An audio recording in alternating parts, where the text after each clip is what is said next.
Hello friends, कैसे हैं आप सभी। आशा करता हूं कि आप सभी स्वस्थ होंगे।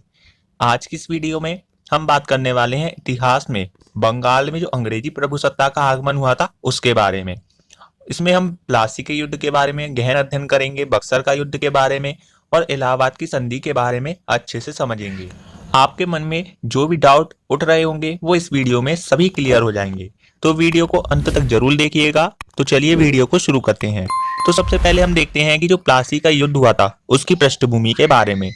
जब औरंगजेब की मृत्यु 1707 में हो जाती है, आपको पता ही होगा कि जो औरंगजेब था वो एक मुगल शासक था। तब उसके बाद जितने भी मुगल शासक सत्ता को संभालने के लिए आते हैं वे शासक ज्यादा सक्षम नहीं होते हैं। औरंगजेब के बाद बहुत सारे राजा हुए थे। ऐसा तो है नहीं है कि औरंगजेब आखिरी मुगल शासक था, उसके बाद मुगल शासन का पतन हो गया था पूरी तरीके से। तो ऐसा नहीं था। औरंगजेब की मृत्यु के बाद जो मुगल शासन के शासक हुए थे वो अयोग्य थे, यानी कि काम करने में उनके प्रति असक्षमता थी। तो इसीलिए धीरे धीरे औरंगजेब की मृत्यु के बाद मुगल शासन का पतन होना शुरू हो जाता है। औरंगजेब की मृत्यु के बाद मुगल शासकों का, या फिर हम यूं कहें कि मुगल काल का पतन का दौर शुरू हो जाता है। इस क्रम में मुगलों के द्वारा जो जो क्षेत्र जीत लिए गए थे उनमें से ज्यादातर क्षेत्र अब वह अपने आप को स्वतंत्र करने के प्रयासों में जुट गए थे। क्यों जुट गए थे? क्योंकि 1707 में उनकी औरंगजेब की मृत्यु हो जाती है। तो इसी कारण मैंने आपको बताया था कि जब औरंगजेब की 1707 में मृत्यु हो जाती है तो उसके बाद जो मुगल शासक थे तो वो अयोग्य थे, तो जिसके कारण जो वहां की जनता थी तो वो अपने आप को स्वतंत्र कर रही थी। याद रखिएगा, ठीक है। इन क्षेत्रों में मुख्यतः बंगाल का क्षेत्र था। जो आप देख रहे हैं ये नीला नीला, यही है बंगाल का क्षेत्र, याद रखिएगा। और यह क्षेत्र काफी हद तक इन प्रयासों में सफल भी हो गया था। किन प्रयासों में? अपने आप को स्वतंत्र कराने के प्रयासों में, ठीक है। याद रखिएगा कौन सा क्षेत्र है ये? बंगाल का क्षेत्र है, भारत के पूर्वी इलाके में, याद रखिएगा। उस समय बंगाल का जो क्षेत्र था वो सिर्फ वर्तमान भारत के बंगाल क्षेत्र जितना नहीं था। आपको वर्तमान में दिखता है ना बंगाल, ये इतना क्षेत्र नहीं था, बल्कि जो आप उड़ीसा को देखते हैं, बिहार को देखते हैं और वर्तमान का जो बांग्लादेश है यानी कि पश्चिम बंगाल का क्षेत्र, इन सब क्षेत्रों को ही मिलाकर बंगाल कहा जाता था। कब? प्राचीन समय में।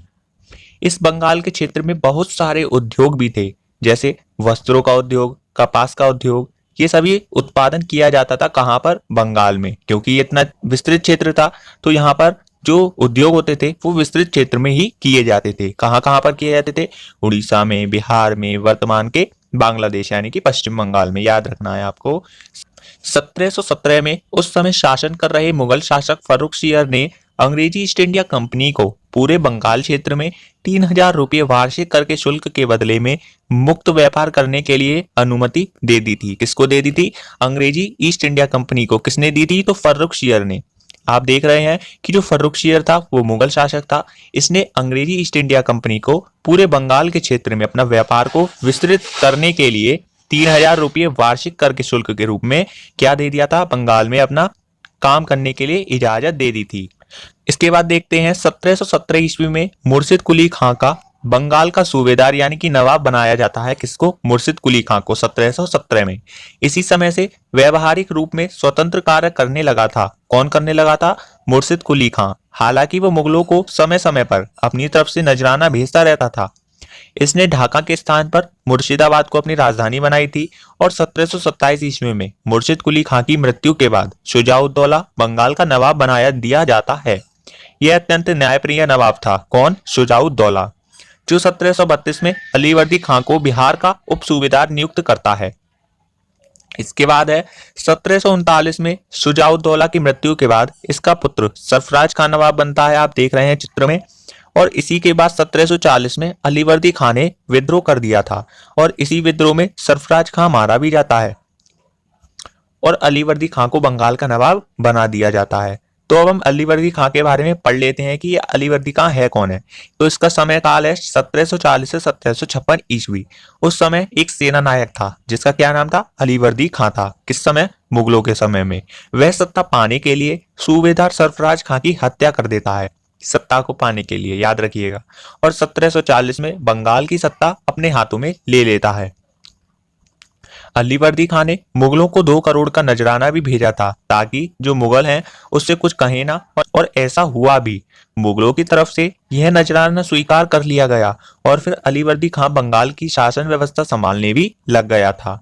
अलीवर्दी खां बंगाल की सत्ता पर 1740 से लेकर 1756 तक रहता है और अपने इस काल में वह बंगाल को एक अलग क्षेत्र अर्थात मुगलों से आजाद क्षेत्र बनाने का प्रयास करता है, क्योंकि अंग्रेजी ईस्ट इंडिया कंपनी को भी बंगाल में मुगलों की तरह ही मुक्त व्यापार की अनुमति मिली थी, तो वे भी अपने व्यापार का विस्तार बंगाल में बढ़ चढ़कर कर रहे थे।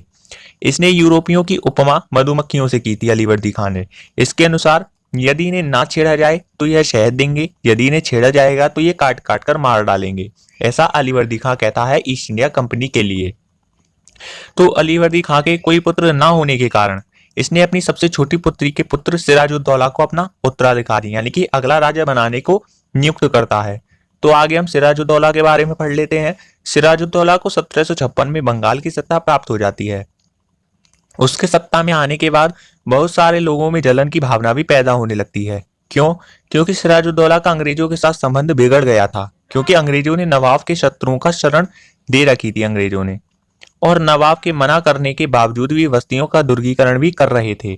इसी के कारण सिराजुद्दौला रुष्ट हो गया और 15 जून 1756 ईस्वी को नवाब कलकत्ता स्थित फोर्ट विलियम पर आक्रमण कर देता है। 5 दिनों के युद्ध के बाद 20 जून 1756 ईस्वी को फोर्ट विलियम, जो कहां पर है, कलकत्ता में है, इस पर अधिकार भी कर लिया और अंग्रेज भागकर फुल्टा नामक टापू में शरण भी ले ली थी। सिराजुद्दौला को 1756 में बंगाल की सत्ता प्राप्त हो जाती है।